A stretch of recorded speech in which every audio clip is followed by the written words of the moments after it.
think with that, it's actually a great time to get started here. So first of all, thank you all for joining. I truly appreciate the time you're giving us. I know that it's a busy time these days, even if you are sitting from home, so we certainly appreciate it. My name is Sam Espinosa. I am the Vice President of Marketing for Nextcaller, and we are absolutely thrilled today to be joined by some leading fraud and customer experience experts, really from across a variety of different backgrounds, that are here today to discuss with all of us the impact that COVID-19 has had on organizations in every industry, specifically those that really need to strike the balance between providing a great customer experience, but also securing the operation. So over the next couple hours, we're going to be looking at the emerging trends that we've seen, how some of the biggest brands today have been responding to these wildly new circumstances, and really what your brands can do to prepare for the future. So we've actually decided to split our group into two different sessions. You're part of that first session right now that's going to look specifically at fraud and help us understand how organizations are being impacted, not just by consumer perceptions, by fraudster activity, specifically because of COVID-19. So our first panel is going to be led by our very own Tim Prugar, who is the Vice President of Operations for Nextcaller. And he's going to talk about the meteoric rise of traffic into contact centers and how that has been a huge blinking red light to signal that fraudsters are out in full force looking to exploit the chaos associated around COVID-19. Just a little bit of housekeeping here before we get started.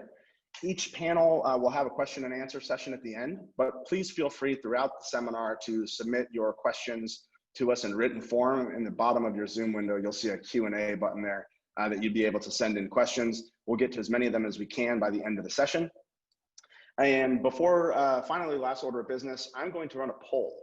Now, we've designed this to help sort of get a feel for our audience and the things that you're experiencing within your own organization. After the seminar, we'll be releasing the results of this poll to allow you to see what other colleagues have said about their organizations, and we'll be able to let you access this as a recording as well. So without further ado, I'm going to pass this over to Tim Prugar to start the fraud on the two faces of COVID seminar. Tim, take it away.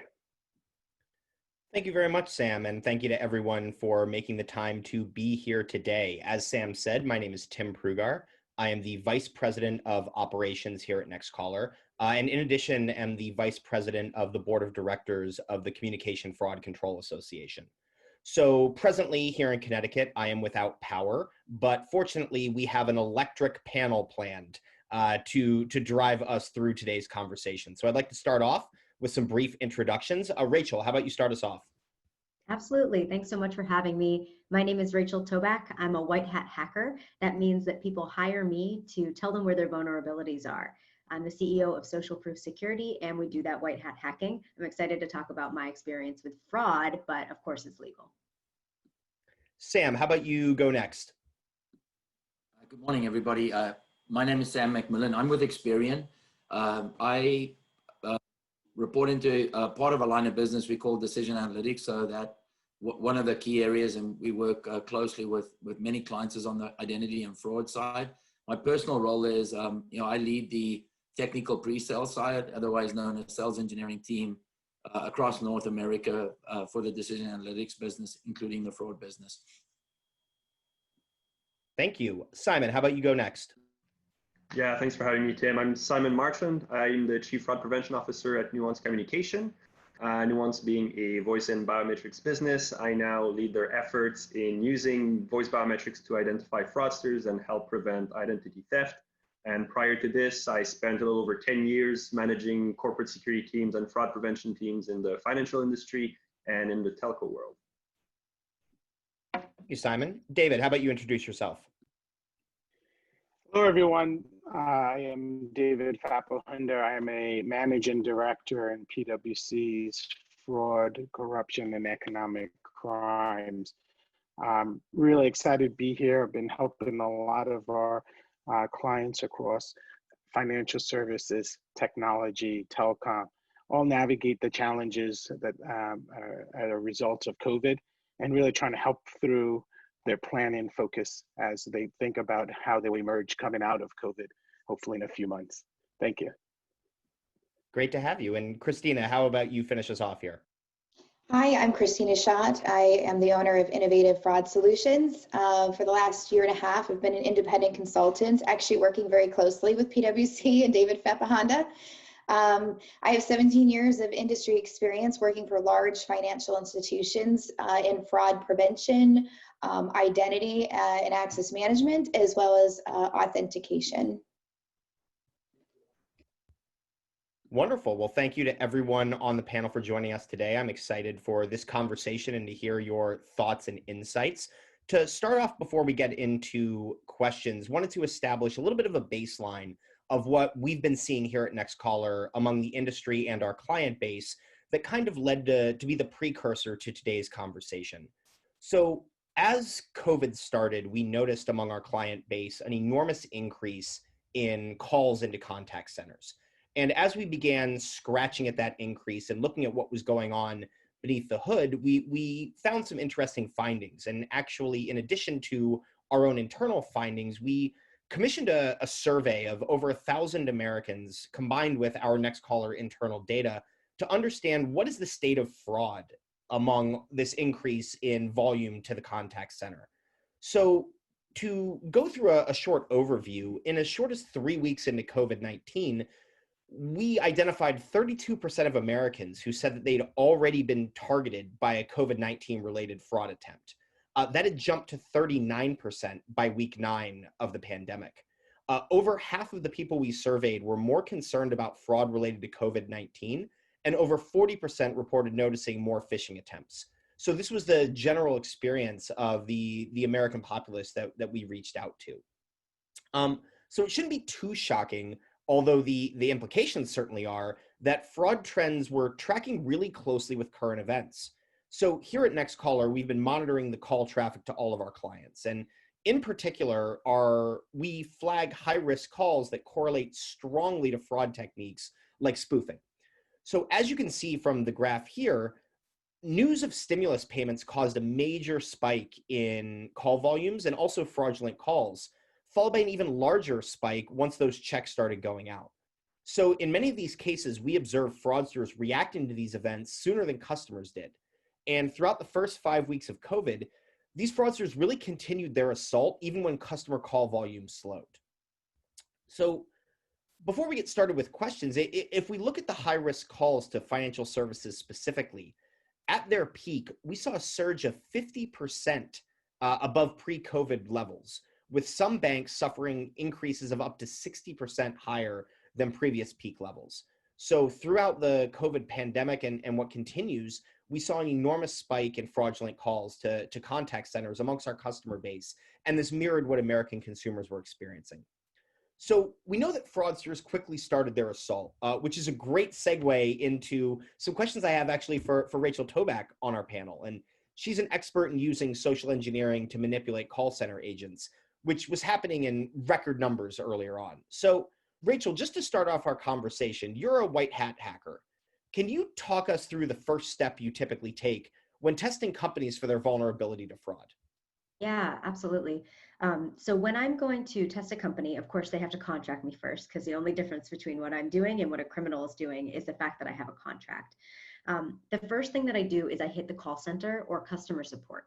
Those are the folks, of course, that are most client-facing, most used to taking requests from folks from the outside world. And so I'm going to try and do some account takeover from that perspective first. Usually I start over the phone, and I might move to email if that's not working, but I generally start on the phone.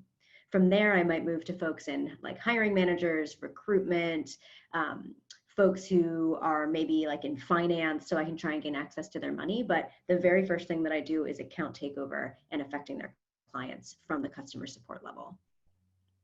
And Christina, how does that match up with what you typically see when there are fraudsters poking at vulnerabilities? It measures up very well, actually. So the first part of the process is typically testing your system, testing your process, right? So you probably have some IVR calls coming in. They're testing their SSNs. They're looking to validate the data they have against your financial institutions. And once they've done that, then they bail out to your customer service agent and begin to test your customer service agent. So it very much aligns with what we experience in the contact center from a fraud perspective, is how they initiate that process. And then once they've tested and gathered that data, right, then they initiate the attack. So it very much aligns with what we see. That's exactly right, Christina. There's so much testing of processes before actually affecting that account takeover. I need to know what questions you're going to ask me to know what I need to find and fish for so that I can then do the account takeover. That's awesome that you catch people like me. It's not easy. We're working hard at it. Yeah. Rachel, could you talk a bit about the role that the phone plays in that equation? Obviously, when we talk about systems and defenses, that's a huge spectrum of things that financial service institutions or wireless carriers use. Can you talk specifically about how you leverage the phone as a real attack vector when you carry out these account takeover efforts? Yeah, the phone is the first thing that I use because it's the thing that people least expect. So a lot of times in their communications on security awareness, they've been told, watch out for a phishing email, right? This is exactly what it's going to look like. They don't always fully understand that I'm going to start with the phone just to get a sense of their processes and who to attack. Then I'll likely use that information I've gathered to move towards account takeover or a phishing email. And so spoofing becomes really important to me because I need to pretend the person that I'm pretending to be, whether that's a vendor and spoofing the vendor's email, making the caller ID say that, whether that is pretending to be an internal employee, like another customer support agent, somebody from another office that I found on LinkedIn and mimicked their voice with my voice changer, or just somebody else who has the authority to tell them what to do, like IT support, for instance. That's generally one of the first things that I'm going to do, and I need to find that phone number, spoof that phone number with my custom software, and then be able to authenticate with them as that individual. So once I know those processes, those are the steps that I take with the phone. So that certainly covered a lot there, from social engineering to attempts to bypass what might be voice security systems. And I know, David, thinking about financial crimes and AML of insider attacks. So I'd like to hear from Simon, Sam, or David, when you hear that description of the lengths an attacker will go to, how do you respond as an organization to attempt to detect that and to figure that out and ferret that out in as close to real time as you can? Well, I think it's really good that we're getting those comments from Christina and Rachel, because it's completely aligned with what we see. And one of the things that our customers discover when we start working with them is that not only do they have those, 1,000 or 2,000 cases of account takeovers in a year or in a month, depending on the size of the business, but when you start actually trying to find the individuals that are committing those account takeovers, it takes 3, 4, maybe 5 calls before they actually succeed. So there's a lot more fraudulent calls taking place in the call center than what we actually look at and investigate from a corporate security perspective. And social engineering is still the easiest way for fraudsters to get through. Humans are the biggest vulnerability a business will have. The call center will be the biggest vulnerability. And now that we're working from home in a COVID-19 world, we have individuals that are, very junior, but under a lot of stress, under-supervised, having to deal with tons of new processes. They don't have any resources close to them that can help them. So they get easier and easier and easier to socially engineer for fraudsters. It's much easier to pressure someone into giving up information or skipping steps of an identification process when they're alone at home and no one's actually paying attention to what they're doing. And I can maybe just add, because I think the point around social engineering is so on the number. We had experienced, to your point, you're seeing a drop in the number of resources that are able to manage the calls, while there's a sizable spike in the volumes, right? Whether it's related to CARES Act or payment deferment. What we also see, and I think Rachel, you touched a little bit on that, these particular account takeover acts are using the tools that we are all theoretically protected against. So for instance, like a dispute, if you look at like a bureau environment as an example, you are a fraudster and you're looking exactly like a normal consumer, putting a social pressure on that call center to dispute an entry or a credit inquiry or a charge against an account. So it's a very interesting dynamic that we've seen around this stuff. I think that the concept of social engineering is the key, is limited resources, higher call volumes, and how do you balance that? And we're all humans. That's where it ultimately comes down to. So I can't agree with you more. I think to add to this, what we're seeing in the industry is there's a shift in how people work, and then there's a shift in how clients are calling their banks or other kinds of organizations. And because of the shift, there's now changes in norms. And one of the most significant changes, there's an increased handle time in the call center. There's a lot of pressure, as mentioned earlier. So I think that when we look at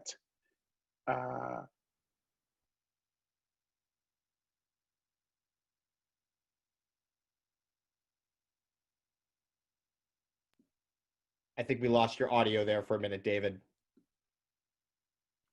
oh, you guys hear me? Now we can. It was no doubt insightful, so I wanted to make sure everyone heard it. So as organizations are decreasing, restrictions and policies to alleviate the backlog in calls and the increase in handle times, they're taking conscious decisions to increase the inherent risks in the call center. And one of the first things that we try to tell people to do is to be conscious about that, to make sure that there is an awareness that we are trying to maintain our customer experience by maybe reducing the number of questions or challenge questions, or what levels of authentications are required because they take so much time to get through in the process. And by making those conscious decisions, then identifying what are the right tools to compensate for those decisions. We've seen a lot, people call out sick, and we saw a lot of people, not show up to work in the contact centers. And so a lot of organizations have tried to accommodate for this, especially in an accelerated manner where they can't implement a new technology. So this now comes into trying to find solutions that actually maintain the risk level, but yet allowing the organization to reduce the handle time and maintain customer service times. And that's right now, a lot of organizations have been focused on for the last month and two during this COVID crisis. The fraud rates, to be honest, are down. A lot of organizations have said that attack rates were down. Well, there are many reasons, we can talk about that later, but what's up is all the handle time and all this noise trying to detect the fraudsters. Also, it becomes even harder.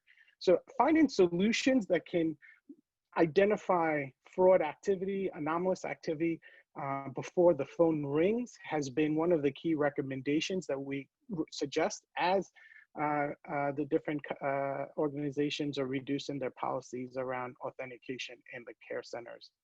So that's something I would say that is fundamentally shift in a drastic way over the last 2 months. And that's an interesting point and segue, because there are solutions out there, right? As much as it can sound doom and gloom when we talk about fraud, that it's this incomprehensibly large problem, the fact of the matter is a lot of people, and the majority of the people on this panel, are doing it very well. So Rachel, I'd actually like to ask you about that and hear a little bit. We talked about the successful attempts. I'd like to hear about a time that you got caught and how that happened, and what kind of things you as a white hat hacker go through to attempt to avoid detection, and when that didn't work. Yeah. Well, I can tell you it's very simple, the easiest way to catch me, and it's using 2 methods of communication to confirm that somebody is who they say they are. There's so many different ways to do this. You could do it as simple as shooting out an email to the email on file when you receive a call. You can send a text to the phone number on file that is supposedly calling you to check that that person is not spoofing their number. You can also use shake and stir methodology to make sure that the spoofing is not coming through. There's so many different things that you can do, but just using that second form of communication is so important. One time that I got caught, I was calling a call center and I'm trying to gain access. I had all the processes down. And I had gotten all the way to the account takeover flow, like the end of the flow before. And then this second time, I gave a call to the call center, had another person pick up the phone, and this person was more strict on their policies. And so they basically said, absolutely, we can do that for you. I just shot you an email, so go ahead and check that out and just let me know if that looks all right. And I'm thinking, I do not have access to this individual's email account. There's no way that I can tell them what that says. I didn't know if it was a code that they sent me, if it was like a confirmation or something like that. I tried to play it off like, oh yeah, I got that. And they're like, great, great. So just walk me through what your thoughts are on that. And I was like, I don't have it. I don't have access to my email right now. And they were like, okay, great. Well, how about you give us a call when you do get that access, or we can help you out another way by you logging in online and letting us know that code up front so that we can see that you are in fact logged in to your account. So there's so many different ways you can do it, but basically not one form of communication, but two, and however you want to do that, whether it's sending a code or making them check something on an alternate method, that's going to stop me each and every time. So it sounds like making sure that you can trust the authenticity of that number, that you know it's coming from the device it's supposed to, you know that number can be trusted and is authentic. For the rest of the panel, how does that track with what you've been seeing as best practice when it comes to granting access or restricting access in a call center environment? You know, I think we've seen a lot of companies rely on sending that two-factor authentication, that one-time password via SMS, and I wouldn't be doing my job by not raising the major issue it represents in terms of security. If you successfully perform your account takeover at the telco level, you change the SIM card, you start intercepting every SMS and every traffic, but at the same time, you don't even have to spoof. You can call and just present the number of the client. And you know, with the highest availability of information on the dark web, it's so much easier for fraudsters to just take a couple extra minutes to try to do both attacks so that they can successfully get into your bank account by changing the SIM before. And that's actually what we have seen during COVID-19. I think it was David that was mentioning that fraud rates are going down, and that's true for specific fraud types. You know, in telcos, fraudsters don't take the time to set up an account. They will just try to intercept traffic. They will try to perform that quick account takeover because they know that there's going to be money deposited in a bank account, because the stimulus package payment is predictable. They know exactly how much is going to be deposited, when it's going to be there. So that's why we see that shift in how fraudsters behave. And that's why, you know, with regulations like PSD2 in Europe and 3D Secure 2.0 here, we're starting to look at not only communicating using a second factor, but, you know, reinforcing the importance of adding an inherence factor in your validation. You know, you don't want to just make sure that it's the phone number that you expect them to have, but you want to make sure that you take a voice print, take a fingerprint, a facial recognition step, to make sure that even if someone like Rachel manages to, you know, put on the perfect scheme and intercept a two-factor authentication message, well, she won't be able to replicate someone's voice, for example. Tim, I would just add that, you know, I think what Rachel highlighted is an awesome technique. It's a low-cost approach to solve some challenges. Unfortunately, you have to use it in the right way. It's not something you can do for every kind of interaction. It's not your base authenticator. It's not maybe your second authenticator. And so what we have provided guidance is to use the technique as Rachel suggested, where it's out of channel, out of band, for the most highest risk, you know, situations, maybe validating a high dollar transfer or payment, or maybe changing an email address on an account.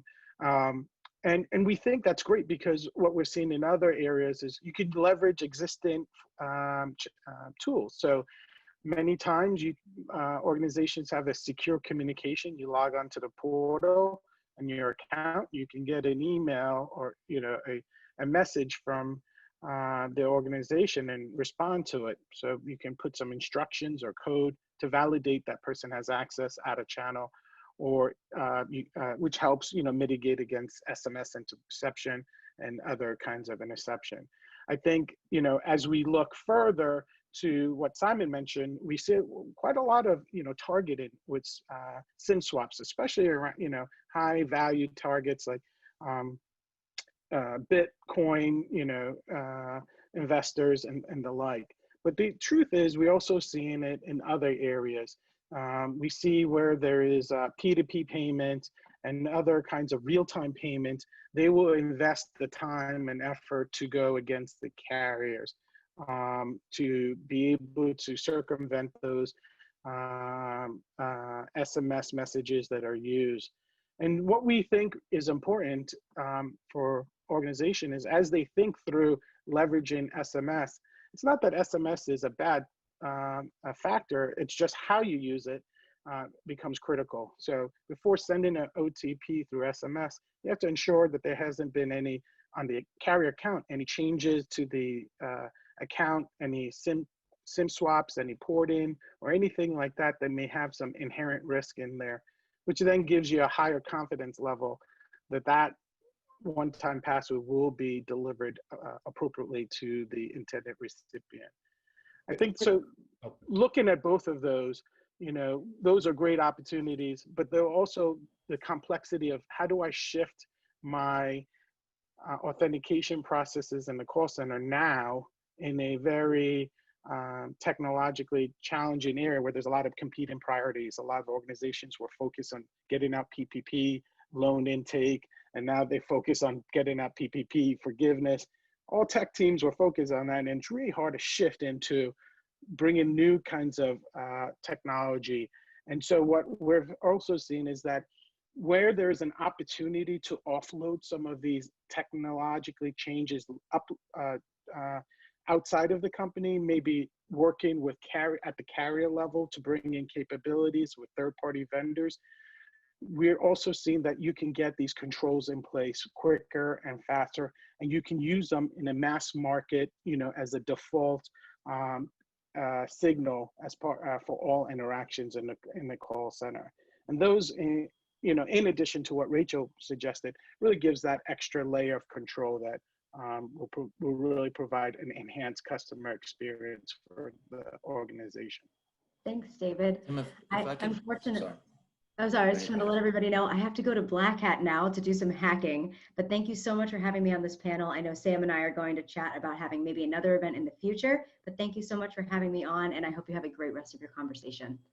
Thanks. Thank you, Rachel. Sam, what were you going to say? Yeah, I thought I'd just put David made some really valid points there. A few just comments.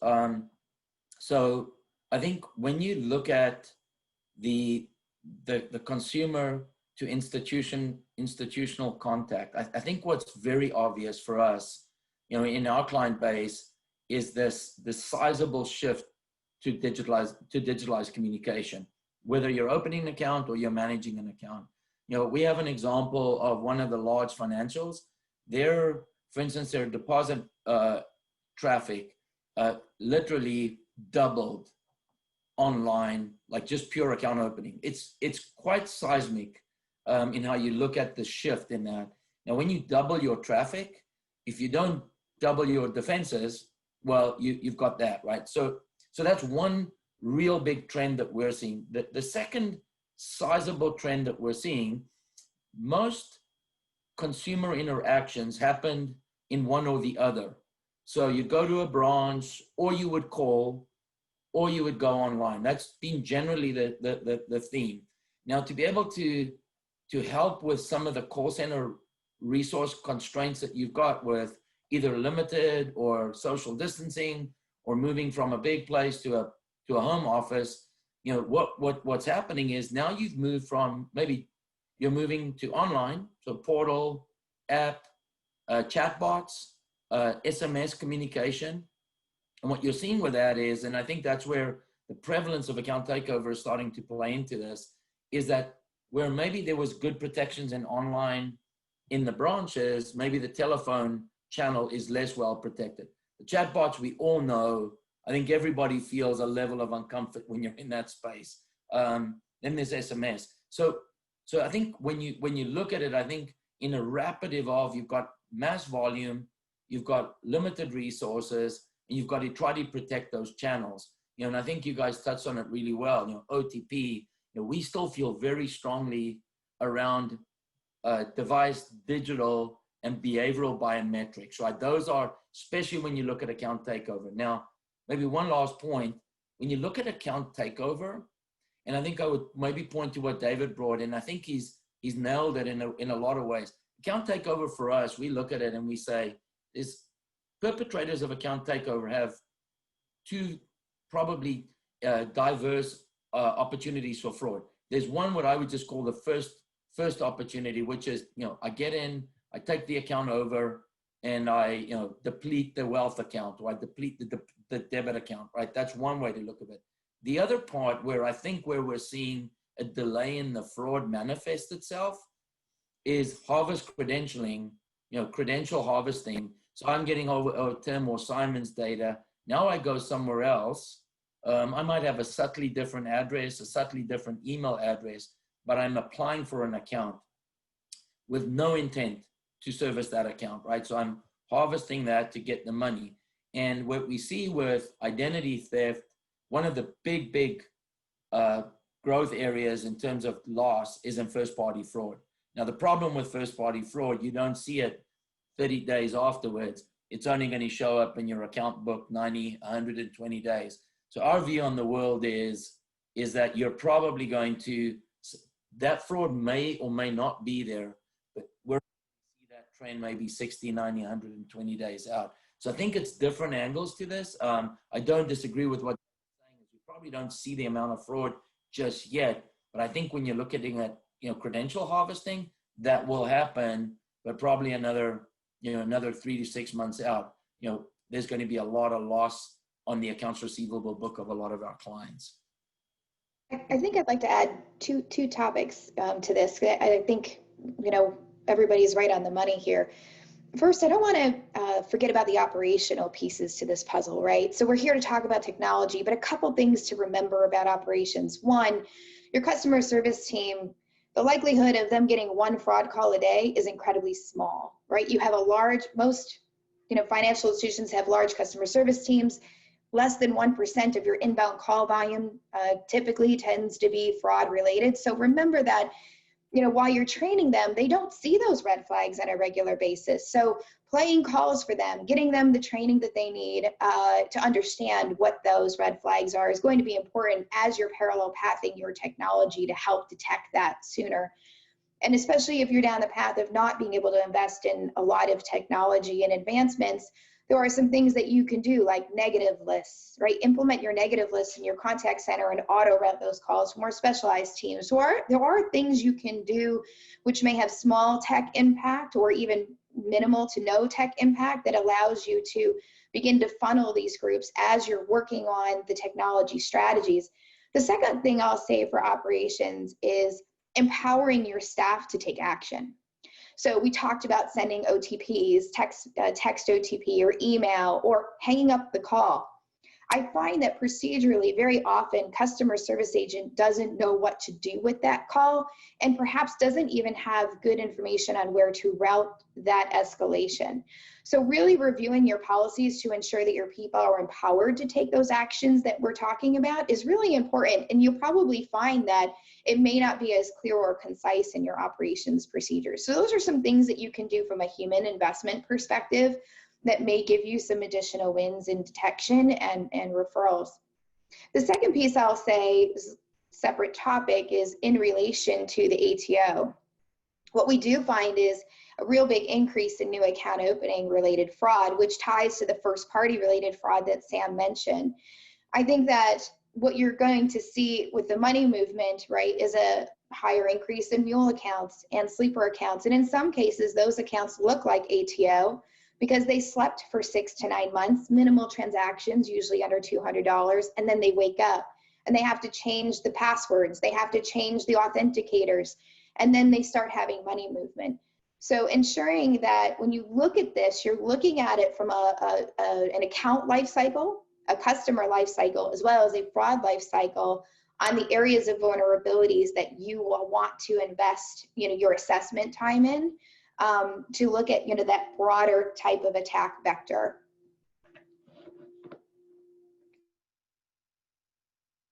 Tim, I think that Christina was I just saw spot in the on. chat. I'd maybe like to quickly answer that. It's a great question.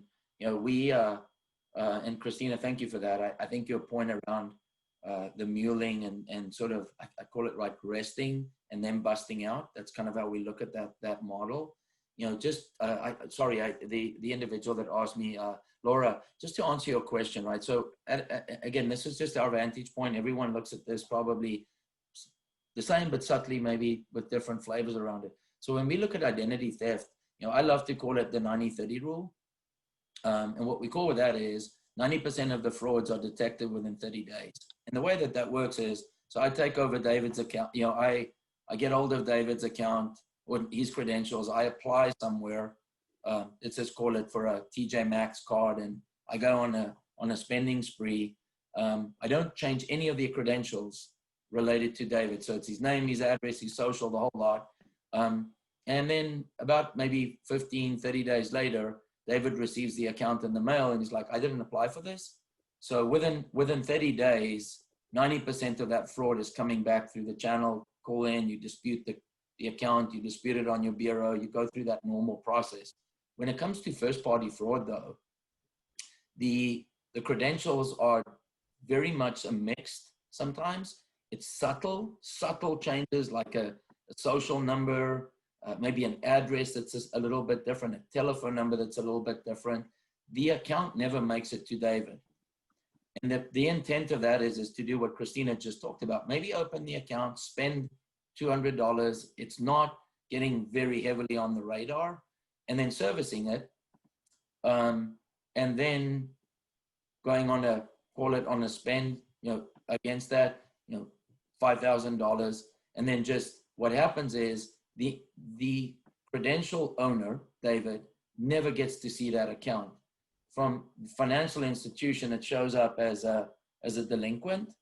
And that's why that fraud only raises itself up 90 to 120 days, and sometimes even longer.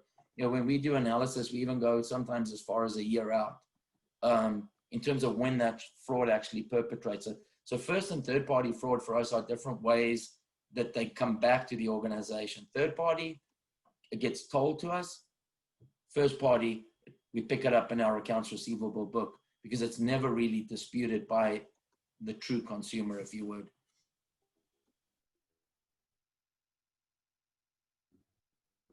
So it could often sound like we're always on the defensive, that there are so many threats coming from such a variety of places. And Christina, I think you did an extremely helpful job in operationalizing and talking about what the blast radius can be of some of our attempts to thwart fraud. But I'm curious to hear from the panel, obviously, and Christina mentioned, a relatively small number of interactions are fraudulent, and the overwhelming majority are good customers that are looking to be helped and serviced. And so I suppose, just to ask the panel, if you could give a brand one piece of advice for how to preserve that strong customer service while keeping the bad actors out, what would you suggest?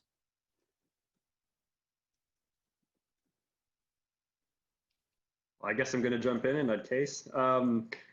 You know, for as long as I've been in the fraud prevention domain, fraud teams were always, that's me expression, kind of the party pooper, you know, coming in, breaking into a marketing meeting to tell them that whatever they were planning, there was going to be too much of a risk to move forward. So we needed additional processes in place. And it kind of always, you know, slowing down or making the customer experience full of obstacles, because, you know, our responsibility is to make sure that there's no financial losses tied to a new process, a new product, a new channel that we decide to open.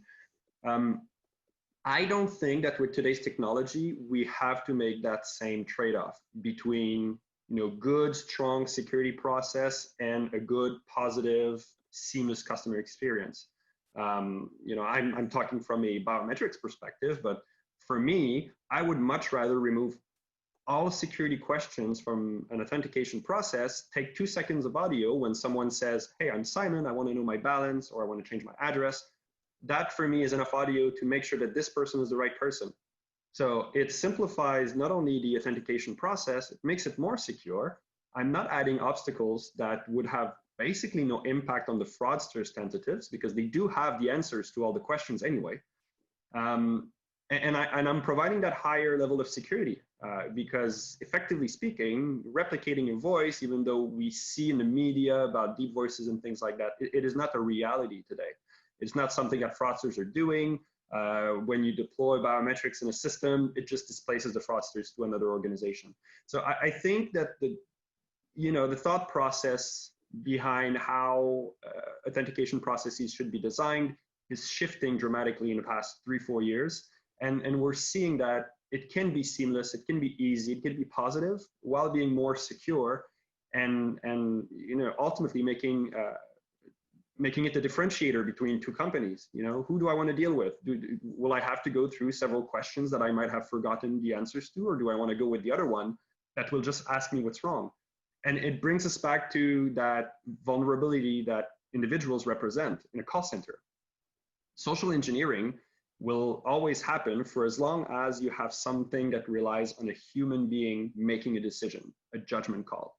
If the system tells you that you're allowed to keep talking instead, then your agents will not be so easily pressured into giving up information or letting you go through a process. If your voice doesn't match, it doesn't match, that's it. We escalate the call to the fraud team. So I think that we have to start looking at that. We have to start looking at what technology can I deploy for the future that will make the job easier for my agents, easier for my customers, and at the same time will also be more secure and will also help me stop fraudsters faster, because at the same time you're creating voice prints for individuals, you're doing it for fraudsters. So the minute they call into your call center, you know them, you block them, and they become someone else's problem, basically. I think that idea of early detection is important. The more information, the more training, as Christina said, the more data and intelligence you can get earlier in the call stream ultimately determines whether it's IVR access, whether it's how you route a call, but having that faith in the authenticity of the number, in the authenticity of the voice, and the authenticity of the actor allows you to act intelligently. David, how does that track with what you see and what you experience as best practice? I think it's very much in alignment to what we see.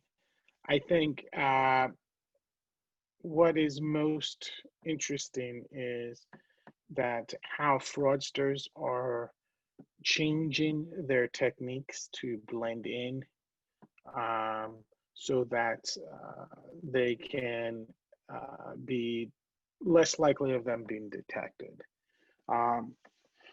For example, we've seen fraudsters call in to call centers because they know there is an inundated volume of calls asking for where the stimulus checks are and when the client should expect the government to give stimulus checks. And they start with that as a tactic to provide more credential that it is them and the customer on the call, to develop an empathetic relationship with the call center rep. And they use that and create great narratives to explain why it was so important for them to get their funds and why it was really helpful for them to know when the funds arrive. Completely kind of misrepresenting the true intent of their call. And so as soon as they have achieved that goal of developing that strong empathetic relationship, they then change the tactic to say, oh, by the way, I'm not sure if I'll know when I get this. Could you change my email address or my on file? So could you check that my email address is correct, because I want to get that. And then they'll say, oh no, that's my old one. Someone, my identity was stolen. Can you change it to this new email address? Very similar, which maybe shifting it from a Gmail to Yahoo or something similar. What challenging here is that in the care centers, the number one priority is customer service. And so they feel the sense of gratification that they're solving the client's need in a time, in a difficult time. unfortunately, this behavior is masked by the 1,000 other legitimate calls that have come in.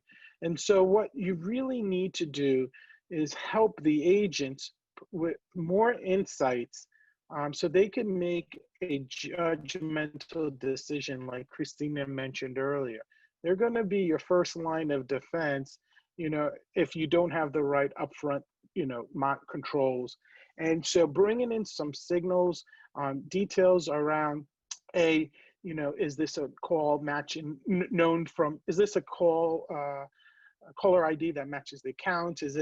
Has it recently been changed? These kinds of information will at least help them upfront perform some basic assessment and give them the information that they need to then, make following changes. The next thing is monitoring.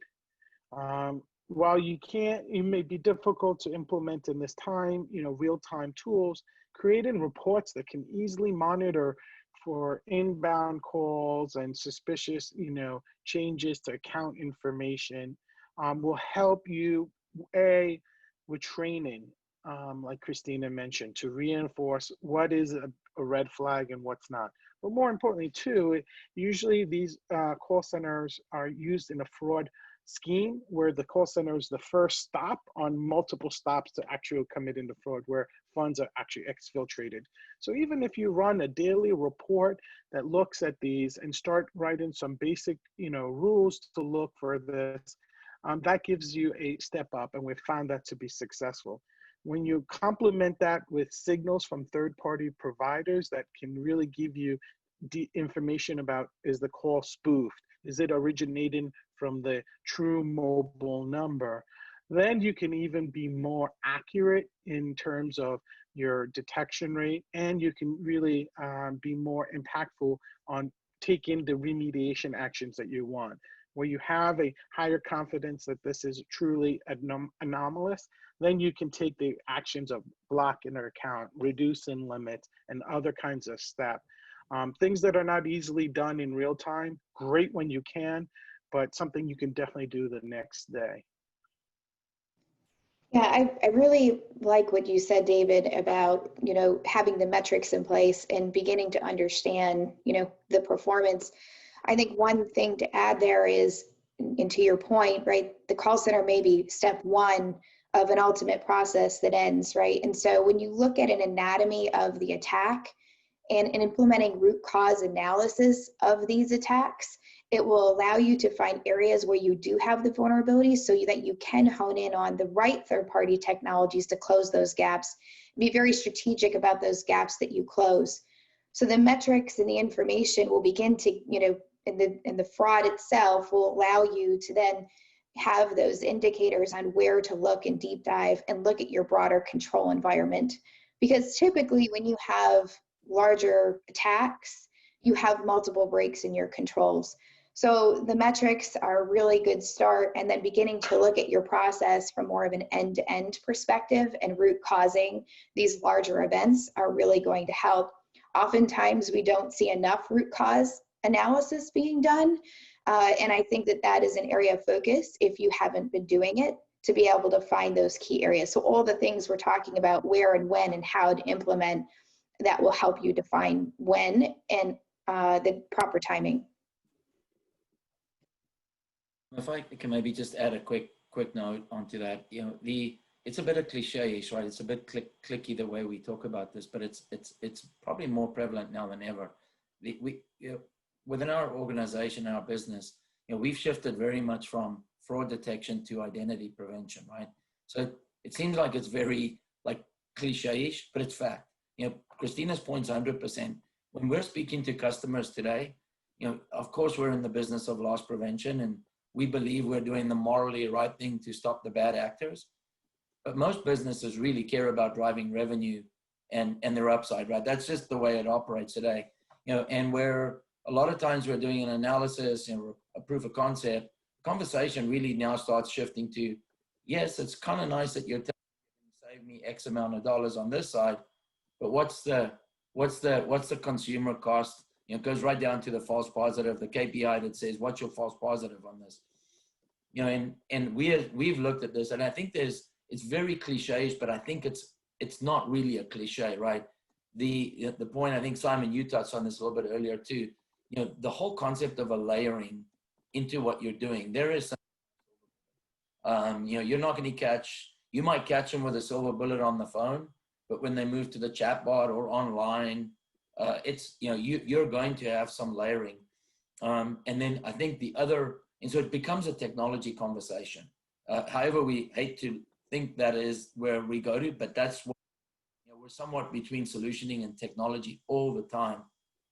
And then when you move to a technology, it becomes imperative that technology is very flexible in terms of self-use for your customer. In other words, changing a strategy, the ability, I think, David, maybe you touched on that, or maybe Christina, around the email. What are we doing if someone says, well, it's not really my email, it's an old email. I'm on the phone. How can I quickly adjust to check that email is actually a relevant email tied to you, Christina, to Sam, to Tim, right? It goes right back to layering. It goes right back to flexibility. And unfortunately, as much as when you look at it from an operational perspective, it does come down to the technology choices that we make to be able to enable this level of layering and flexibility. So we are nearly at the top of the hour. Thank you for those thoughts, Sam. And I can't help but to be struck that it feels like there's this constant tension between fraud prevention and providing an excellent customer experience. And that's something here at Nextcaller we're tremendously passionate about removing. And we believe strongly those two things. And I think Simon did a great job of speaking about how that becomes a differentiator, is that those two things don't have to live in conflict, and that you can have a fantastically secure customer experience. The idea of the call center being a weak point in the fraud chain, the idea that there are layered solutions to address that. And I think in listening to Christina today, talking about enabling and empowering, either through data or intelligence or training, your agents to truly protect your customers and your organization, are all going to be tremendously important, both in what we've seen of the increasing calls with COVID, but also moving forward in the long tail of fraud trends that come out of that.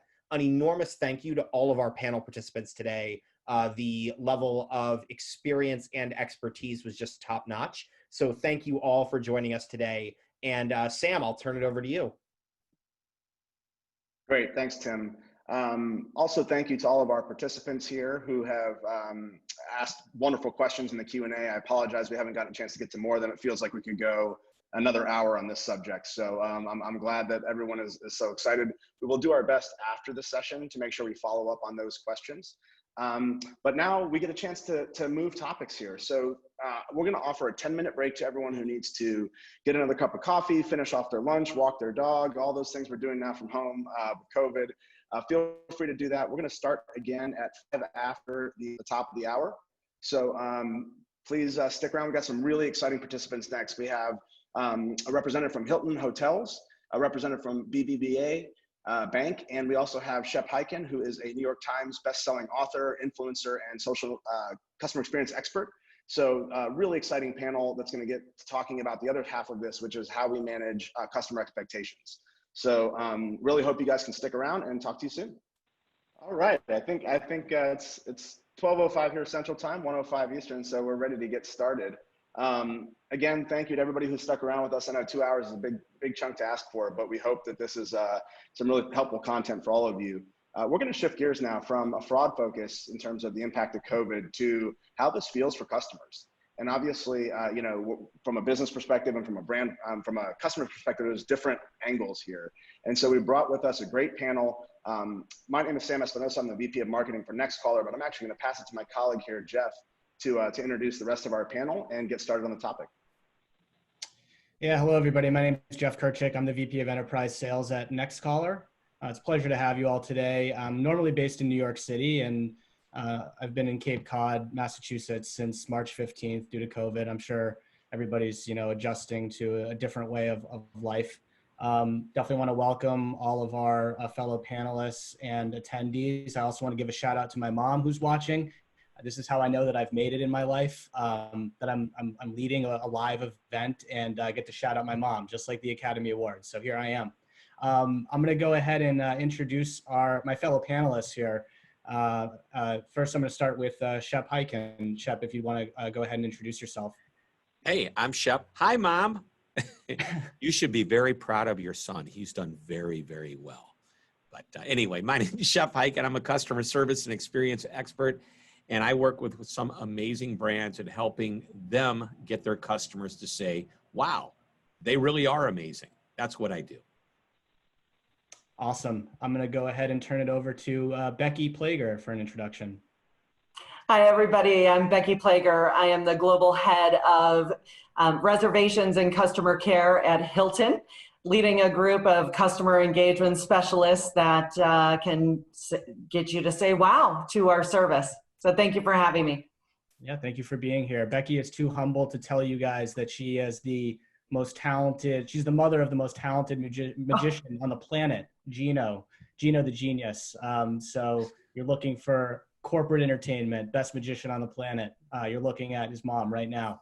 I'm going to introduce our last panelist. That's Carolina Aramayo. If you want to go ahead and introduce yourself. Hey guys, thanks for having me. My name's Carolina Aramayo. I'm with BBVA, Senior Vice President of Transformation, which basically means that, you know, the bank has seen the contact center as a place that we need to fundamentally change the infrastructure and set us up for the future. So my team is working to do that. Awesome. Thank you, Carolina. Sam, are we doing the poll now, or should I go ahead and dig right in? No, I'm actually going to release that. So we'll be good to go in just a second. You should all see the poll come through here now. So feel free to take your time over the course of the session to answer those questions. Great. Should I go ahead and jump right in as people are answering that? Yep. All right, great. So we're going to start to dig right in. And as I do that, I'm going to start just by talking about how the customer experience is being impacted. And after a few minutes of walking through just some general findings, I'll turn it over to some of our panelists and we'll start getting into some questions for our group of experts. As we mentioned in the last session, we've monitored internal data based on our customer base. So we're looking at millions of phone calls that our customers receive and monitoring different trends. And at call volume peak, the financial services segment's total traffic topped previous highs by 800%. Some clients experienced up to an additional 6,000 calls per hour. Two of NextCaller's banking clients that offer SBA loans experienced an average increase of 300% in call traffic, beginning with the initial announcement of the PPP program. All of this means that operations are being stress tested.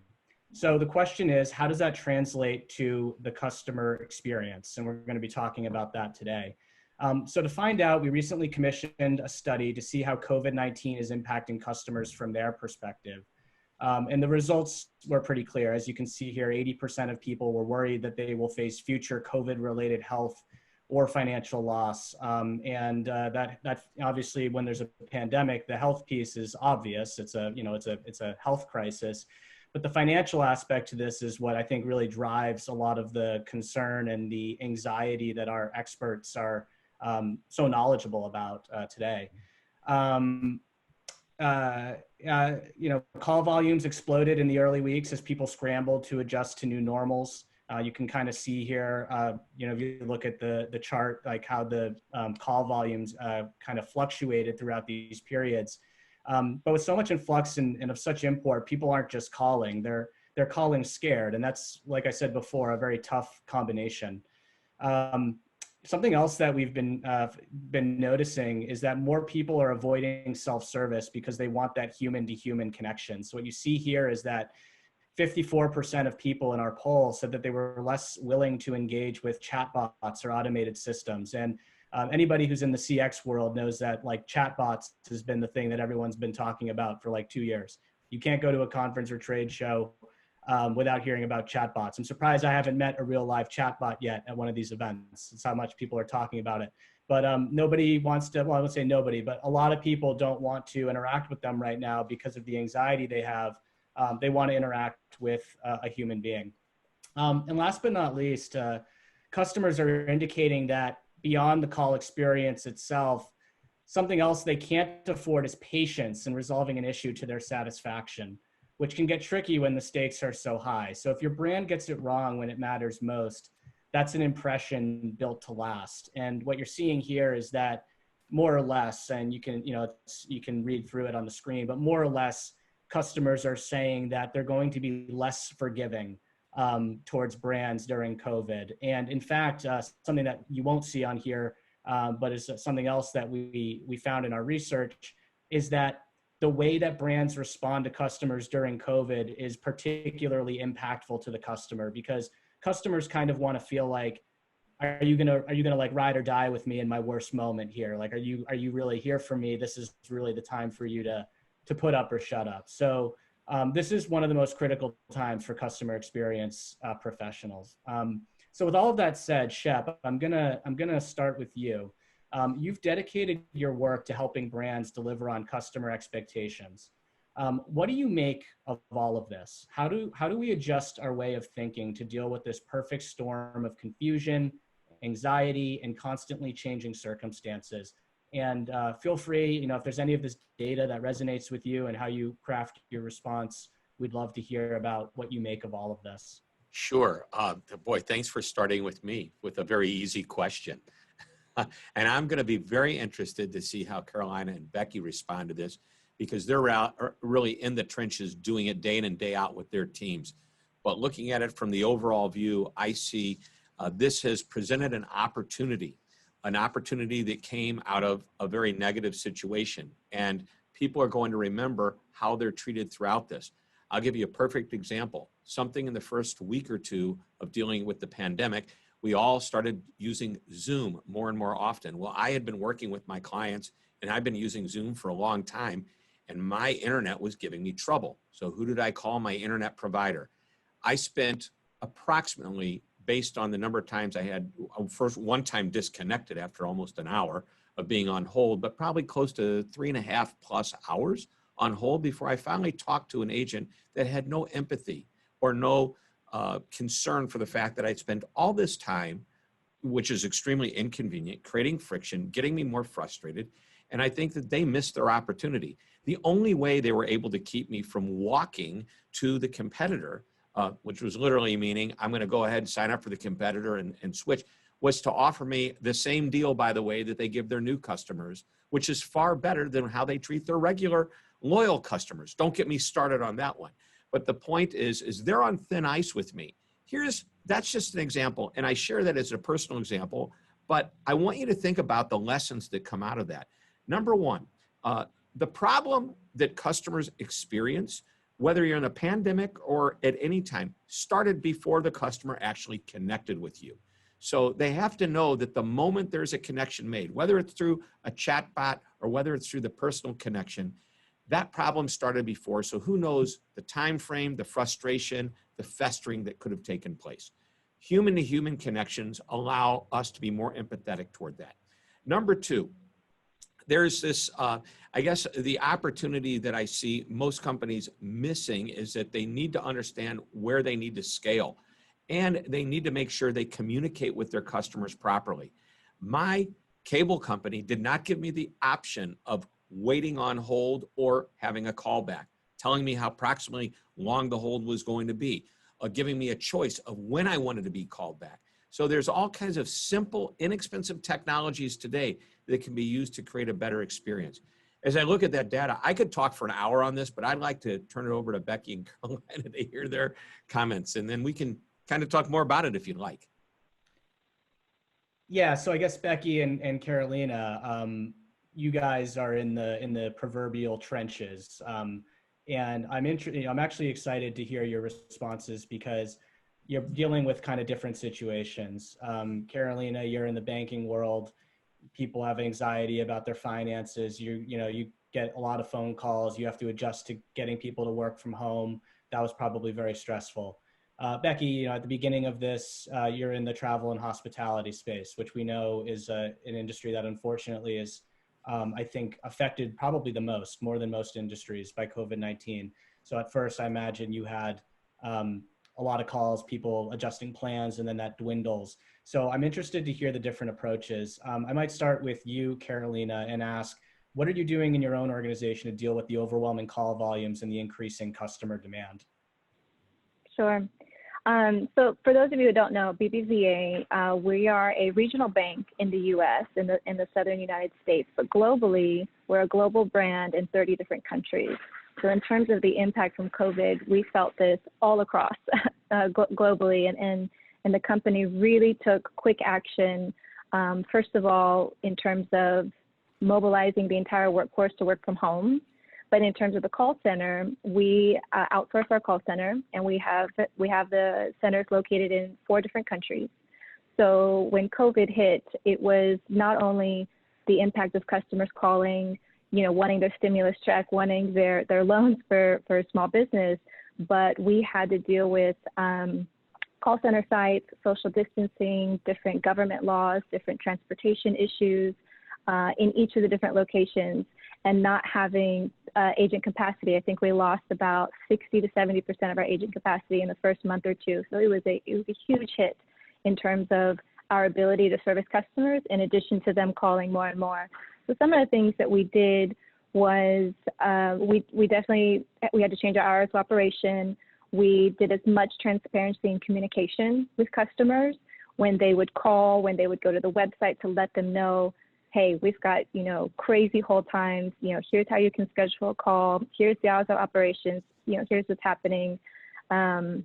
We definitely needed to, for the first time, we mobilized about 300 agents. We have agents in Colombia, Puerto Rico, Guatemala. We had to work with their Wi-Fi and security issues to get them to work from home, and dealing with security access issues with financial accounts. And so we mobilized, created this work from home agent profile, limiting the agents on site, social distancing and sanitation on site protocols.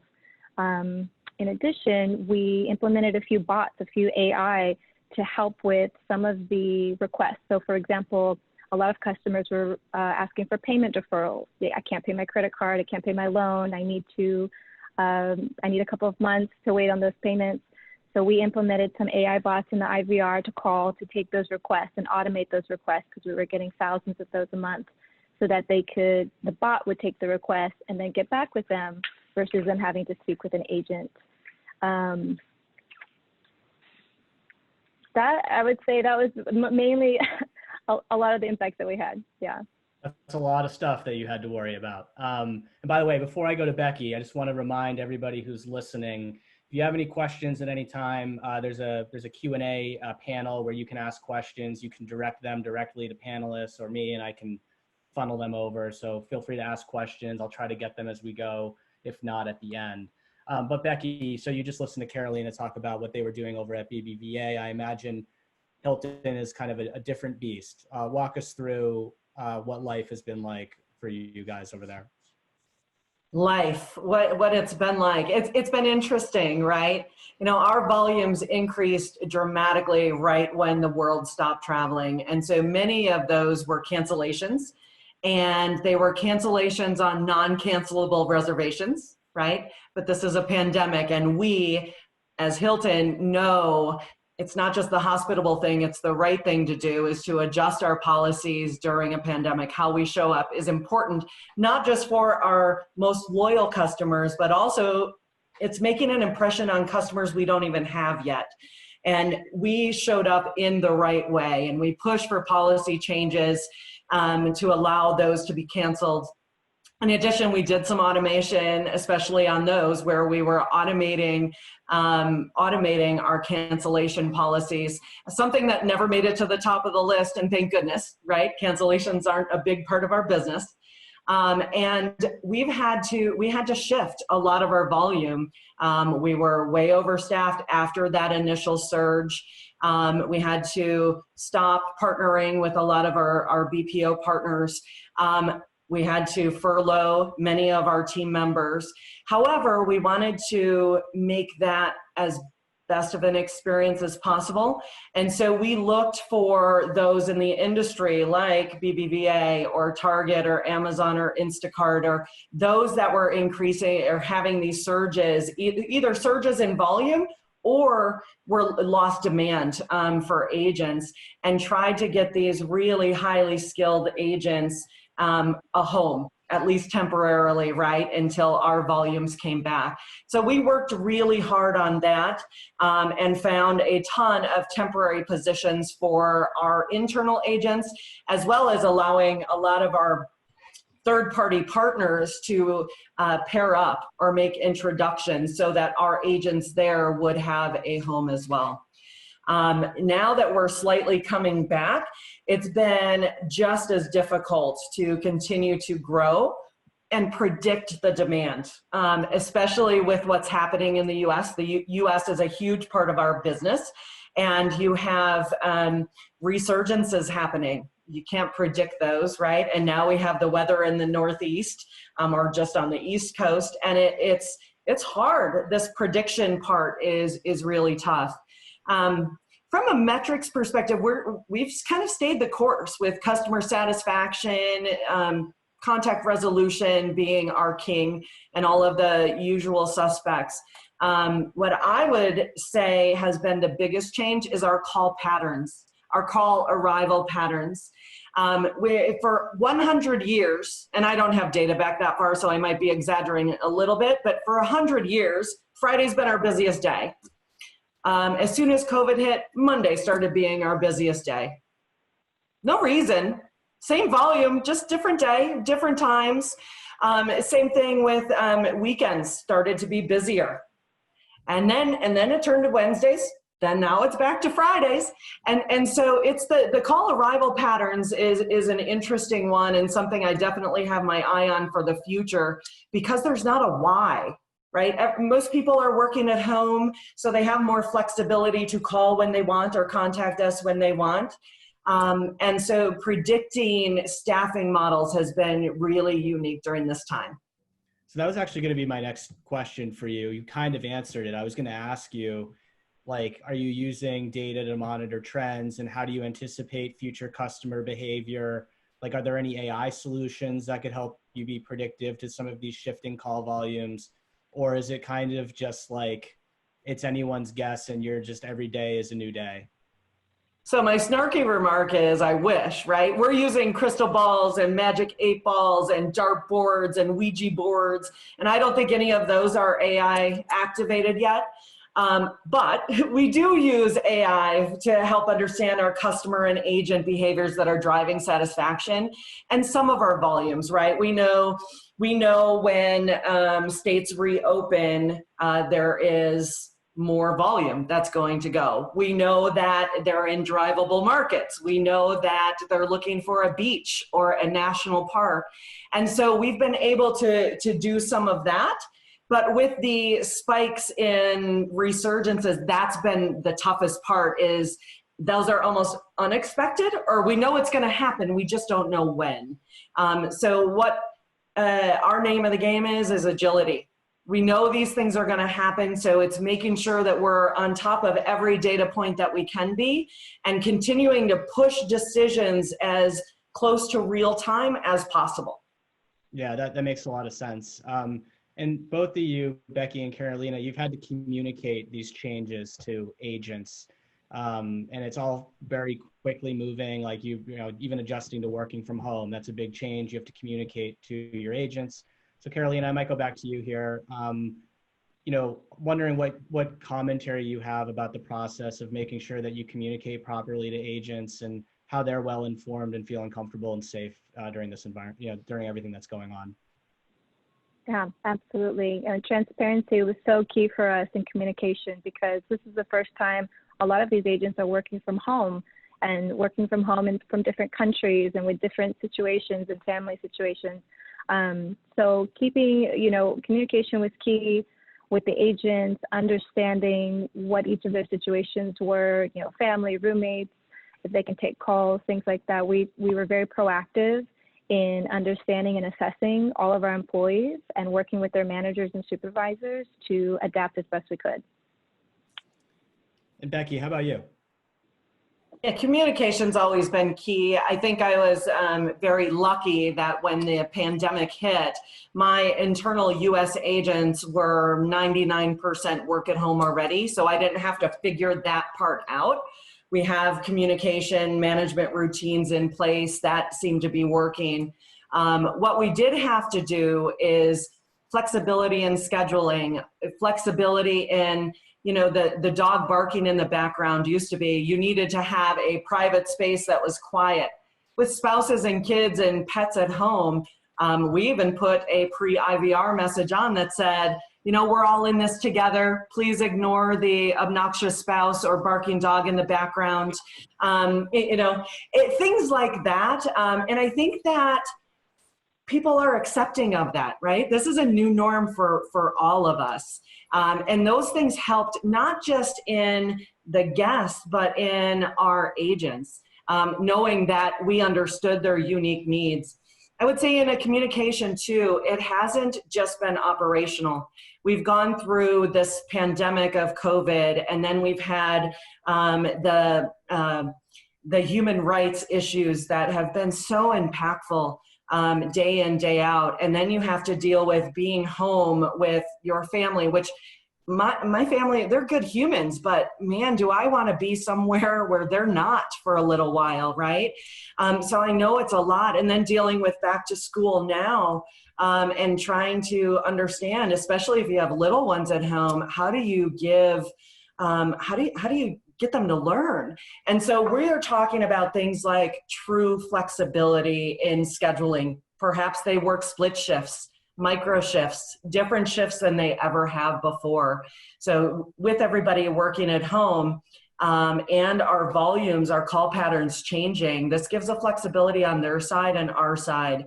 And then, like I said, all of this is blending together, work and home. And so taking care of their whole self. And we have been giving tools and techniques about stress management and mindful moments, and, you know, get up and take a walk. And don't let Zoom fatigue set in. Turn your camera off. We don't need to be on video 24/7, and make sure that you are leaving your office and you are leaving work there to take care of your whole self. I really like, go for it, Chef. I just want to say a couple of comments. First of all, Carolina, not Carolina. I apologize for that. In my brain, as I looked at your name and I heard your name, it's totally different. So, but number two, we have with us today two professionals that are working with organizations that are very customer focused. And what the pandemic has done in all businesses is magnified the personalities of these types of companies. The example that I gave you at the top of our interview with a company that I had a negative experience with, normally it's not like that, but because they were never that customer focused in the first place compared to the bank and the hotel industry, it just magnified their lack of ability, their lack of agility, their lack of flexibility, their lack of being able to pivot, as these two people are sharing with their organization. So I think that's really important to point that out. The one thing I'd love to hear is, Carolina, excuse me, there I go again. You had to mobilize a huge amount of people. Becky, your people are already mobilized. How do you communicate? I mean, if people who are in a support center are able to talk to the people next to them on either side to get help, be able to ask a manager to come over. How do you do that when everybody is now remote? Becky, you're probably better equipped to answer it. And Jeff, that's done. I'm not taking over your interview. It's going to be back to you. If we're not going to be on Zoom calls all day, I could just go for a 30-minute walk, Shep, if you want. There you go. I'm kidding. Go ahead, Becky. Well, like I said, we already had these communication routines in place, but never let a good pandemic go to waste. So we have doubled down on communication, and given our team size has shrunk, we've done things like just everybody get on a call and let's talk it through real quick and then be done. So we've done things like that. But other than that, our communication, we've always had very distinct communication methodologies that we continue to use during this time too. We are finding ourselves communicating more often. and about things that we wouldn't have before. Again, because of that personal and professional kind of intermingling, it's a more holistic message than it ever has been before. Yeah, same with BBVA. I think in terms of meeting more often with teams, having the video to be more interactive to keep that culture alive, and definitely chat, to get help from the teams and stay connected in that way. Awesome. Yeah. So Shep, I'm going to go back to you. There's actually something that Becky said that kind of ties into something that you were talking about at the beginning. So Becky, you talked a little bit about your IVR kind of has this kind of acknowledges, it's like a very self-aware IVR. It's, my dog might be barking. I like that. That's a really human, empathetic thing to do. It doesn't stop at those chocolate chip cookies you give at the at check-in. It goes to the IVR as well. I like that. But Shep, you were talking about empathy at the beginning, and this brand that didn't have empathy, your cable company. I appreciate you're not naming them and putting them on blast here. I'll give you a personal experience of a positive one that I had. I'll name the brand since it's positive. StubHub is going through a hard time right now. No doubt that the event space, similar to travel and hospitality, is particularly affected. And people are calling StubHub because they're in a tricky situation. The sellers have been paid already for these events. The buyers want refunds, and the events haven't been rescheduled. So you have people like me that are calling and saying, when am I going to get a refund? And I found that their agents are trained super well. They diffuse any anxiety you have by even just asking you, like, where are you during COVID? Like, how is your family okay? What event were you going to? That sounds fun. I'm not even kidding. Like I spent more time telling them about my life than I was like complaining about like my refund. So Shep, anyway, sorry, long-winded question here, but you were talking about this bad experience you had. Have you had any good experiences during COVID? Oh, plenty of them. Yeah, can you talk about one maybe that and why it was a good experience? Yeah, I mean, there's, to the hotel industry and the airline industry. I have found that it may have taken a little while for some airlines to catch up with what was supposed to happen, for some hotels to catch up. I'm a professional speaker and I travel around the world talking about customer service. And I don't know when the next time I'll be on a real stage, not a virtual stage, doing what I do. I had so many trips planned, but get this, I had a trip planned to China. Where did it all start? China. So I called the airline, and by the way, the event was happening in May. Remember, we're in March right now. And I called the airline saying, I need to cancel. And they said, we haven't, I couldn't believe it. And it's China. We haven't yet extended our cancellations beyond whatever the date was. And I go, it's China. This is where it all started. I couldn't believe it. And so this person, I felt very bad for the person I was dealing with because they didn't know they were dealing with the professional on the other side. But I asked the right questions and I managed to get that person to put me on hold and go talk to somebody with authority to come back and say, yeah, we don't want you to go to China right now. I can't wait to go back to China, by the way. I'm looking so forward to it. But at this moment in time, we can't travel. And I was shocked that it was difficult to make that happen. So there's did you want a bad story or a good story? That's a bad story turned into a good story when they came back. And guess what happened at that point in time?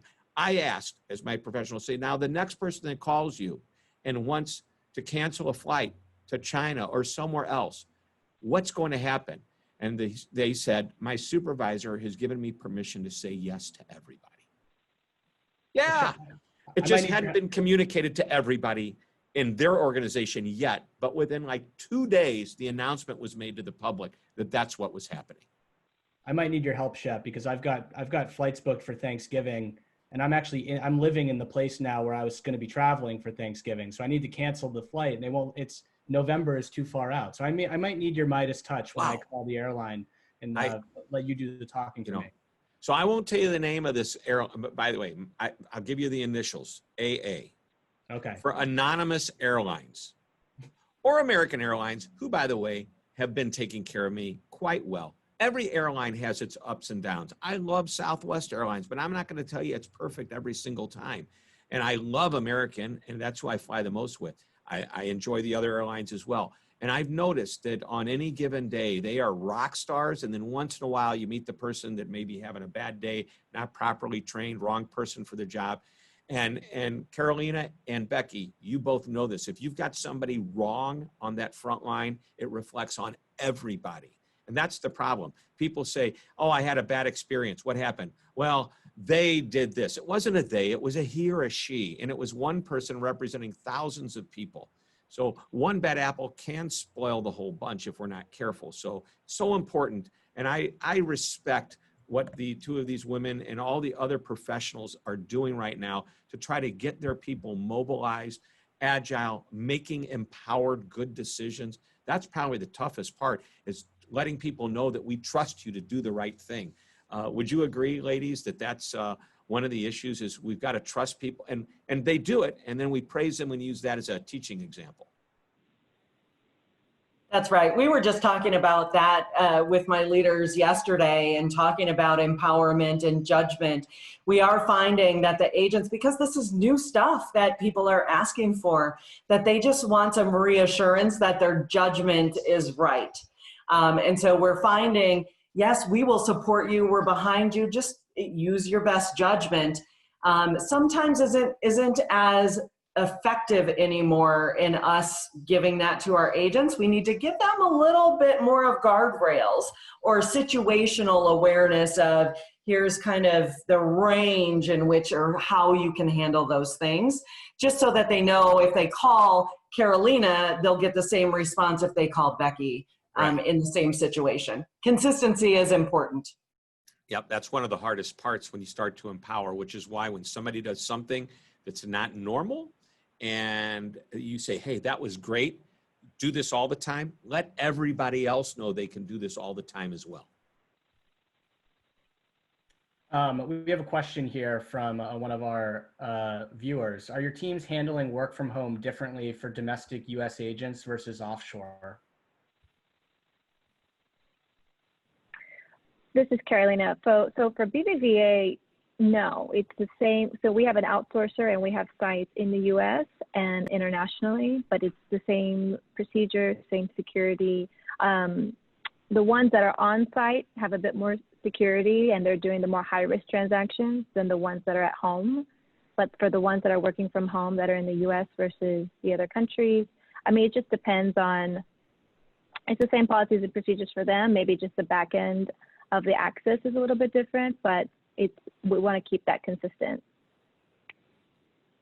Same for us, it's consistent, and I agree with you. It would be really tough to manage and audit and ensure that everything is locked down if it was different. So ours are consistent across the board too. Work at home, US, work at home, near shore and offshore. And one follow-up question I would actually have about that, this is something kind of a personal curiosity of mine. And Becky, you've been working in contact centers, you have a lot of experience, and traditionally it's a brick and mortar operation, right? And you know, there's all sorts of things you do within that brick and mortar operation to increase morale and things like that. And I'm wondering, how does all of, you know, in the same way that there's a lot of speculation about like what's going to happen to commercial real estate in New York City, like are people going to start working from home now? How are you starting to think about what the future looks like for call centers in general? And even things like, you know, I was thinking just the other day, like, why isn't there more video chat? Like, why can't, you know, I've been FaceTime, I didn't used to FaceTime with my family that much, but we FaceTime every week now. Why can't I just like FaceTime a customer service agent? Is that part of the future that you see for the industry? So a couple of things there. We were already almost 100% work at home domestically already. And so from a brick and mortar perspective, where I'm mostly curious to see is our BPOs and how they are going to adapt. There is nothing like walking into a contact center floor with the bells ringing and people cheering. That energy is contagious. And so how do you replicate that at home? It's tough. It's tough. It is doable, but it's through a whole lot of work. It is a very different type of skill.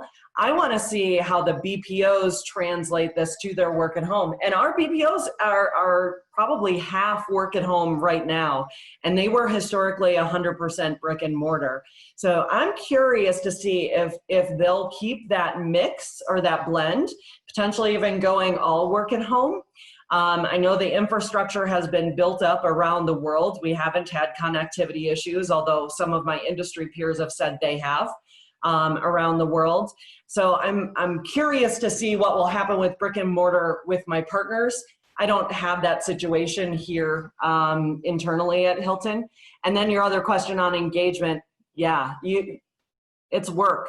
It's a lot of work. It's a lot of chat. It's a lot of emojis. It's a lot of different excitement. The programs, you need to have motivational leaders, right, that can find the good.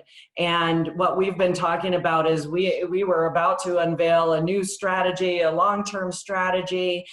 And guess what? We are celebrating inches. Doesn't matter what we're doing. If we move an inch, we are celebrating those small things. And so again, it's just that work, put the effort in, the outcomes will come. We could spend a whole hour talking about your favorite emojis. So we'll table that for another time. Carolina, do you have any thoughts about that as well? Are you guys thinking about like the longer term vision for, brick and mortar versus remote, or is that not started to formulate yet? I think we know for sure something that's going to stay is this work from home business model. As far as you mentioned video chat, and right now it's just about being stable, and meeting the customer needs in terms when they call us. I can barely get half my coworkers to do video every time. So I don't know about any customers who actually want to video chat with agents, or, with agents having different backgrounds and, whatever their family situation is. So I don't see us going there. We're just trying right now to keep the contact center stabilized and, be able to attend those calls as quickly as possible. But definitely something that's here to stay is this remote environment and working to make that more efficient and scaling that up. Yeah, that makes sense. And, one other thing that we've been thinking about too is this is obviously a top focus for your C-level executives. Like this is something that probably the first thing on their mind is what's going to happen from a customer experience perspective. And customer experience, it's been a boardroom conversation now for some time, but how much do you sense that COVID might have catapulted the importance of CX even further within your organization? Becky, I might go back to you for that one. Yeah, it's easy because we're hospitality, so the customer experience has always been crucial. What I would say is the contact center's voice of the customer program, the holistic voice of the customer program, so not just a CSAT survey score, but their true voices have really helped the senior executives make the decisions on different policy changes. So I mentioned we changed our cancellation policy at Hilton twice, and likely more to come. We extended our points and status for our Hilton Honors members already, and very, very generously, might I add. And that was all based on what we were hearing in the contact center from our guests. The creation of Clean Stay and our protocols on property now as it relates to cleaning, and those that are traveling, and what type of assurances do they want that their room is safe and secure. We also provided the feedback about the drivable destinations that we were getting. We were booking reservations most within drivable destinations, looking for things like national parks and beaches. We did our American Express partners. We started upping the number of points for groceries and restaurants because previously it had been the multiplier if they were traveling. And travel isn't happening. So it's this voice of the customer program, again, a holistic one, not just in the contact center, but sharing those insights that have absolutely helped make the decisions on the holistic programs changes. and I can echo Shep's sentiments as somebody who travels quite a bit. The avid traveler is like a geek for this stuff. So if their like points aren't going to be recognized, or their status isn't going to be the same, like they'll throw a conniption. So what you guys are doing is the right thing. Shep, I'm actually, it's the new word of the day. Shep, I'm actually going to come back to you, and we're going to pivot a little bit more to like the future of customer service. They say it takes over 7 positive experiences to have the same impact as 1 negative one. And I'm thinking of your cable story as maybe a good example of that. But why is that? Like, why can't brands get more runway out of the positive interactions that they have? Yeah, it's, well, that's the interesting thing. Get more runway out of the positive. It's expected it will be positive. You know the old expression, the squeaky wheel gets the oil. And that's what happens. A bad experience is louder than just the way it's supposed to be. And by the way, it is an average of 7. If you go to some place like Disney, or let's go to a high-end Hilton hotel, if it's a bad experience, it could take 14. It could take 20 good experiences to help you forget about that bad one. And it's a shame when it happens. And that's why it's so important to train people on how they need to manage each and every interaction they have. You know, and I even suggest don't make it even average, just a tiny bit above average. If you look at what the best brands in the world are doing, and this goes direct to your question, is how can they take advantage of a runway of good experiences? If you look at the best brands in the world, they don't go over the top every single time you deal with them. Some of them may have legendary stories, but what they have is the ability to perform at a tiny little bit above average, getting their customers, guests, members, clients, whatever you want to call them, to say things like, I love doing business with them. Why? Well, they're always so knowledgeable. I always get through on the first, minute or two. I don't have to wait on hold. They always get back to me quickly if I send them a message. The word always followed by something even positive. And by the way, everything I just shared with you is expected. It's not, over the top. So if you do that consistently and predictably, that's when your customers say, wow, that's amazing. This whole COVID-19 thing, it's a lot has been brought up. But for the last, I'm going to say close to 7 or 8 years, Forrester and all these other organizations that do predictions are saying that by the year 2020, customer experience will be at the forefront of everything. Yet we see that's not necessarily true. But the ones that it is true for, they're beyond, what average is at this point. So does that make sense? I hope it does. I see Becky going yes. Yeah, well, I want to add something onto that. I think that little incremental is super important. I agree that positive experiences are expected. When you book a hotel room, you expect it to be friendly and reliable, right? Mm-hmm. Like always, you want it within your expectations. When something negative happens, it sparks emotion, and it's the emotional aspect that gets shared. And so that little incremental on the positive sparks emotion, and that is what they'll share. And so I think you got to harness that emotion and make sure the emotional customers on the negative side, that you're handling those appropriately. It's easy to be awesome when everything goes well. Yeah. It is a differentiator if you're awesome when something goes wrong. And that's what we really strive to do, is to get that emotional negative experience and make it right. And the best companies have done a great job, because by the way, nobody's perfect. You can take the most rock star company, brands, whatever you want to call them, out there. I can tell you there's going to be negative stories. It's how they handle them. So they have trained their people, and they have processes in place that allow the negative, the moments of misery, as I call them, to be flipped around, not only to get fixed, but to oftentimes restore confidence to a level that's even higher than the problem if it had never happened at all.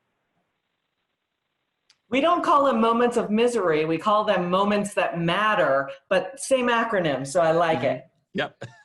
I like that idea, Shep, where you expect a good experience. It's similar. I actually ask in interviews, do you love to win or do you hate to lose? And the answer that I want to hear is that somebody hates to lose, because I want them to expect to win, in the same way that in a good customer experience, you should expect it to be good. And only if it goes wrong would you make note of it. So that makes a lot of sense. Shep, I want to stay with you on this one. And by all means, if Becky, Carolina chime in as well, but everyone wants to be more predictive and proactive in customer experience, especially now with everything that's going on. But is it possible to go too far? And like, how do you know where the line is when you're trying to be meeting the customer where they are, be predictive, et cetera, not go too far? You know, You mean like the creep out factor? Like the creep, I mean, like I literally, you know, I just looked into getting a mirror, that like home workout thing. And now I've got like tonal and tempo and mirror ads like all over my Instagram. So I'm like creeped out by that. But like, what is the right balance? Yeah. So, I mean, you are talking to the guy that is saying, stick a chip in the back of my neck, follow me around, and just bombard me with things that are important to me, okay? So I'll give you an example that one day I got a call from American Express. It was like on a Monday morning. I'm just walking out the door, heading to the airport, going to fly to Dallas, stay at the airport hotel right there at the Dallas airport that's in the actual airport. And so the person calls me and says, American Express, hi, we've detected fraud on your card. We know we're calling you on your cell phone. Are you located in the US right now? Are you overseas and wherever it was? They go, no, I'm in the US. That's what we thought. Somebody's been using your card, and they didn't tell me exactly what they were using it for, but they told me where it was. I go, oh my gosh. So we have to cancel your card. We're going to do that right now and reissue a new card. I go, oh, wow. Well, I'm traveling right now, and I've used that card to guarantee my hotel, and I'm going to use that card when I check in. And this is what the woman said. We know that, sir. You're heading to Dallas, it looks like, and you're staying at this hotel. And I went, wow, what else do you know? And she said, we know everything. And she was joking, of course. And I just love this example. And this is what she said. We're going to call the hotel, let them know that there will be a card being sent to you. It will be to your hotel. I guess you're going to overnight it, FedEx it, UPS it. I don't know how. By 10 o'clock tomorrow morning, will that work for you? That'll work great. They called the hotel. They took care of everything. I'd say that's a pretty stellar, amazing experience. And they knew who I was. They knew what I was doing. It didn't freak me out, although I'm the guy that likes that kind of thing. But to your point, Jeff, I don't want to, you know, if I'm getting ready to buy somebody a baby gift where it's a one-time purchase for a one-time incident, I don't want to be bombarded with baby, you know, merchandise for the next 3 months every time I go on to a social site. So where does it go too far? It goes too far when it is too far. That's not a cop-out answer, but I think it's we need to recognize it. We need to have a better system in place to make sure it's all appropriate. I don't know if you got that idea about the chip in your neck on your own, or if you've been watching a lot of Black Mirror, but hopefully it's not where we're going. But I Minority Report. Remember that he's walking down. Tom Cruise is walking down, and the different, you know, as like the messages are coming from all different sides. Yeah, no, it sounds like a cool futuristic dystopian world. Do it right, and I'm okay with it. All right, that works for me. I'm going to ask one last question for all of you guys. We're running out of time here, so I apologize. There were all sorts of questions I had for you, but I'm going to ask you all one question. It's kind of personal in nature, but COVID has obviously changed our lives. And, you know, for the most part, I'm not going to mince words. It's been pretty negative, right? You turn on your TV, it's mostly bad news. There's a lot of bad things that are going on.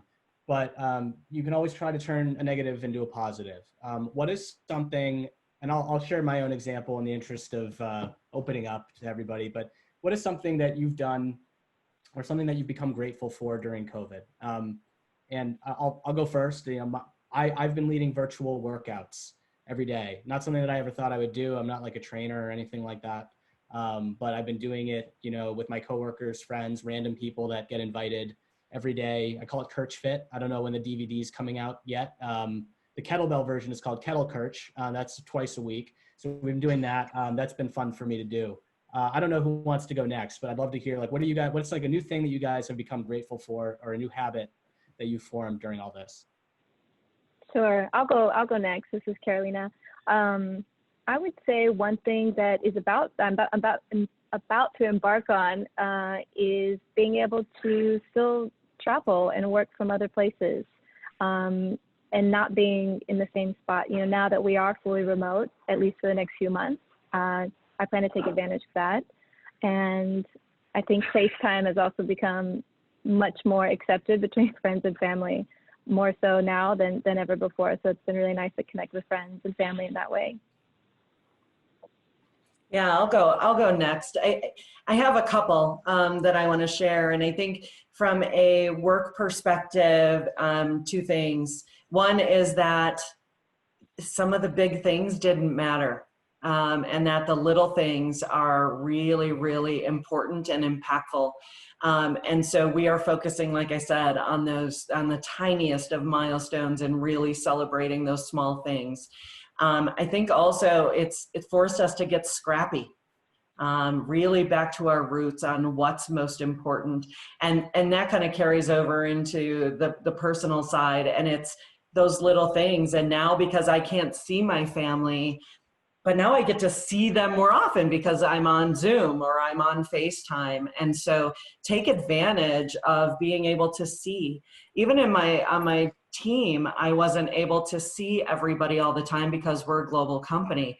And now I get to see them more than ever. It's just on a video screen. So take advantage of those little things across the board. Yeah. 3 things for me. Number 1, I've been doing virtual presentations for years, but now I'm doing virtual presentations almost every other day and being paid for it. So when we're finished with this whole COVID-19, I'll be back on stage and still probably doing more virtual presentations. So I've come up with an extension of my business that just been pushed forward. Number 2, we did something fun. I called it quarantine training. And by the way, Jeff ties into but it wasn't meant physical, it was mental. I created a weekly book club for all those that had read my book. And for those that didn't, I gave them enough information to join the book club. Every week we did that. I called it quarantine training. So we were doing customer service training during quarantine. The final thing, what I think I'm most appreciative of, believe it or not, in some weird, twisted way, because at first it's going to seem that way, I am actually appreciative of having this whole bad COVID-19 thing happen, not because of the sickness and the death and destruction that it's caused and the economic hurt, but to Becky's point, I am so appreciative of things that I didn't really think about were all that big of a deal before. And, the good old days were just like 4 or 5 months ago. And so I am looking forward and appreciate so much more of those good old days of getting back some of what we can't do. I mean, the idea of being comfortable and walking into a restaurant, when is that going to happen again? Well, I can't wait for it to happen, but I'm so appreciative of when it does. So I'm appreciating small and big things more than ever before. Well, thank you all for that. And Shep, now I know why Kirchfit hasn't gone global. I had the wrong name. I have to change it to Quarantine Training. That's a great name. But in all seriousness, thank you all so much. I only got through like 25% of the questions I wanted to ask you. That was just because there was so much awesome stuff you guys had to share. We just riffed off of it. But Carolina, Becky, Shep, you guys are all super smart experts. It was a real pleasure to have you here today, and everybody who joined. If you have any questions, this will be recorded. We will be happy to follow up with you. We'll be able to provide a recording to you. Sam, I'll turn it back over to you. Great, Jeff, thanks. And thank you everyone for joining. Before we wrap, Shep, I just want to let people know, in case they want to get a hold of you for any type of your speaking engagements, how should they reach out? Is there a good... Speaking or training, just go to hyken.com, HYKEN. It's pretty easy. Awesome. Actually shorter than I thought it would be. And we're right here at the top of the hour, guys. So thank you everyone for listening. Again, we'll follow up with everyone who joined to send you a copy of the presentation, share the poll afterwards too, because everyone participated in that. But thank you all so much. We hope you enjoyed it. Thanks everybody. Stay safe and healthy. Thank you. Stay safe. Thank you. Bye. Bye-bye.